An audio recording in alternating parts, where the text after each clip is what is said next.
Médecine Augmentée fait le point cette semaine sur l'essor des lasers dans le traitement de l'hypertrophie bénigne de la prostate ou adénome.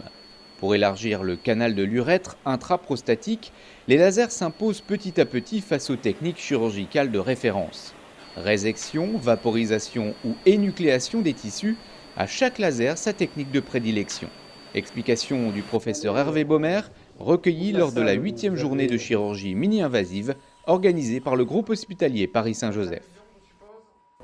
Donc les lasers, c'est une véritable révolution dans la prise en charge chirurgicale de l'adénome, pour plusieurs raisons. La première, c'est que ça réduit considérablement le risque de saignement qui existait avec les techniques classiques. Et comme les patients ont des saignements considérablement réduits, on peut leur retirer la sonde urinaire beaucoup plus tôt et donc l'hospitalisation est beaucoup plus courte. Et comme on en a parlé ce matin, on peut aller jusqu'à des hospitalisations en hôpital de jour, ce qui est la tendance actuelle bien sûr. Donc ça, c'est le premier avantage. Le deuxième avantage, c'est qu'avec certains lasers, on peut effectuer ce qu'on appelle une énucléation par voie endoscopique, c'est-à-dire là, globalement, on réalise le même geste technique que ce que l'on fait en chirurgie ouverte, sauf qu'on le fait en passant par les voies naturelles, par voie endoscopique, sans ouvrir, donc ce qui permet de réduire considérablement la durée de séjour et qui réduit également considérablement le risque de saignement. Avec cette technique d'énucléation prostatique au laser, on n'a plus du tout de limite de volume prostatique.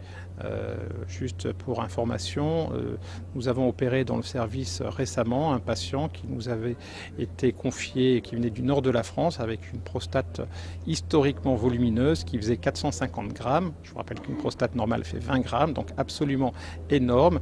Il a pu être opéré par les voies naturelles. On a pu retirer la sonde le lendemain de l'intervention et il est sorti au deuxième jour. Donc on a vraiment un service rendu majeur, notamment pour ces très volumineuses prostates.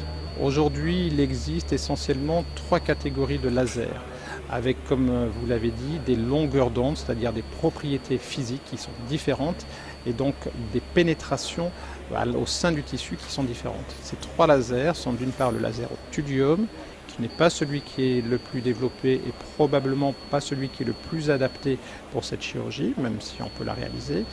Et ensuite, vous avez 2 autres lasers qui sont beaucoup plus représentés en France, qui sont d'une part le laser Green Light, qui permet de faire de la vaporisation.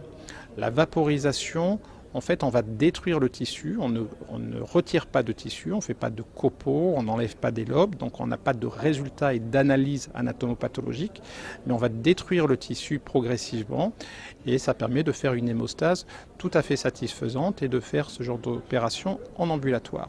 Le troisième laser qui est également utilisé et pour lequel on a le recul le plus important, c'est le laser holmium. Et avec ce laser, on va faire ce qu'on appelle une énucléation prostatique au laser. Donc c'est une intervention qui consiste à enlever en monobloc le lobe gauche et le lobe droit qui vont être repoussés dans la vessie.